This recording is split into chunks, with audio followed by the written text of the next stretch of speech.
बिस्मिल्लाहिर्रहमानिर्रहीम। मैं हूं कैसर अब्बास, हाज़िर हुआ हूं एक और नई वीडियो के साथ। जैसे कि हम डिस्क्रीट स्ट्रक्चर की प्लेलिस्ट बना रहे हैं, जिसके अंदर हम ऑलरेडी 2 लेक्चर कंप्लीट कर चुके हैं। आज ये हमारा 3rd लेक्चर है। माजरत के साथ मैंने यहाँ लेक्चर नंबर 2 लिख दिया है। ये लेक्चर नंबर 2 नहीं, लेक्चर नंबर 3 है। सही है भाई।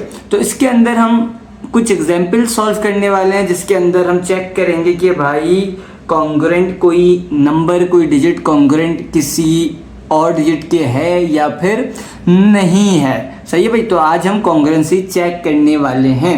तो अब मैंने 2 सवाल ले लिए हैं, एक मेरे पास पॉजिटिव है, एक मेरे पास नेगेटिव है, ताकि दोनों डाउट्स आपके क्लियर हो जाए। अब पहले में हमसे क्या कहा जा रहा है? पहले क्वेश्चन में हमसे कहा जा रहा है कि भाई वेदर 23 इज कॉन्ग्रुएंट 5 मॉड्यूलो 6, कि ये जो 23 है ये कॉन्ग्रुएंट है 5 मॉड्यूलो 6 के।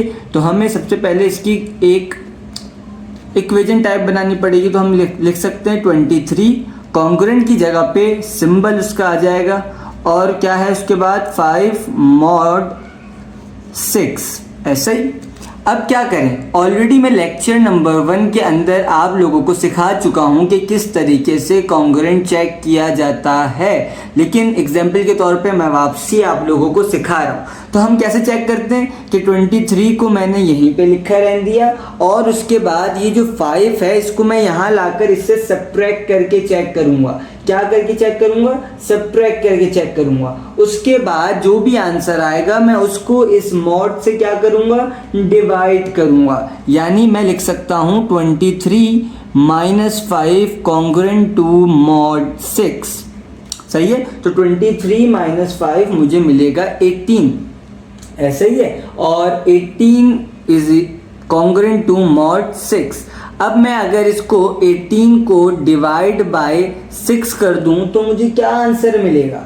मुझे 3 आंसर मिलेगा, यानी एक फाइनाइट आंसर मिल रहा है, एक इंटीजर मिल रहा है, कोई डेसिमल पॉइंट नहीं है। तो इसका मतलब ये काउंटेबल है। और ये जो आपके पास कंडीशन जो क्वेश्चन था कि वेदर 23 इज कॉन्ग्रुएंट 5 मॉड्यूलो 6, ये क्या है? करेक्ट है। ओके।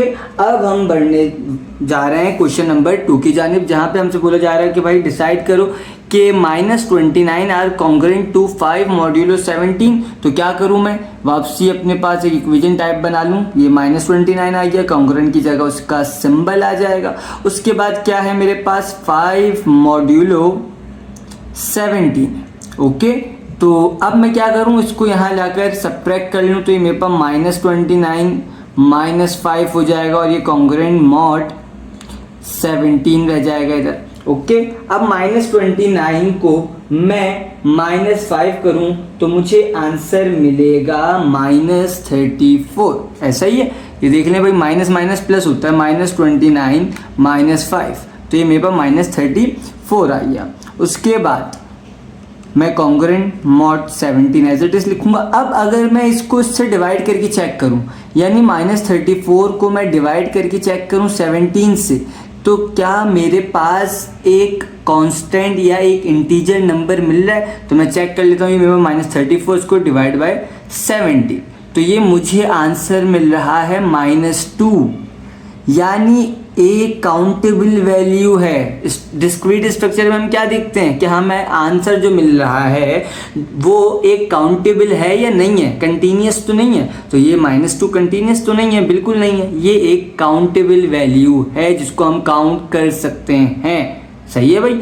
तो ये कंडीशन भी हमारी ट्रू हो गई। तो इसी तरीके से आपके पास जैसा भी सवाल आए, आपने कुछ नहीं करना, सिर्फ और सिर्फ आपने जो मॉड के साथ वैल्यू है उसको दूसरी साइड पर जाके सब्ट्रैक्ट करना है, और फिर जो आंसर है उसको मॉड वाली वैल्यू से डिवाइड करके चेक करना है कि आपको इंटीजर मिल रहा है या नहीं मिल रहा। अगर इंटीजर मिल रहा है तो कॉन्ग्रुएंट है, अगर इंटीजर नहीं मिल रहा तो वो कॉन्ग्रुएंट नहीं है। उम्मीद करता हूँ सबको क्लियर हो गए होंगे, सारे डाउट सबके ख़त्म हो चुके होंगे।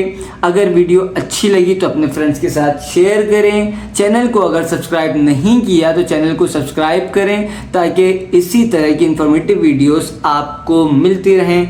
मैं मिलता हूं आपसे एक नई वीडियो में एक नए टॉपिक के साथ। तब तक के लिए अपना ख्याल रखिएगा। अल्लाह हाफ़िज़।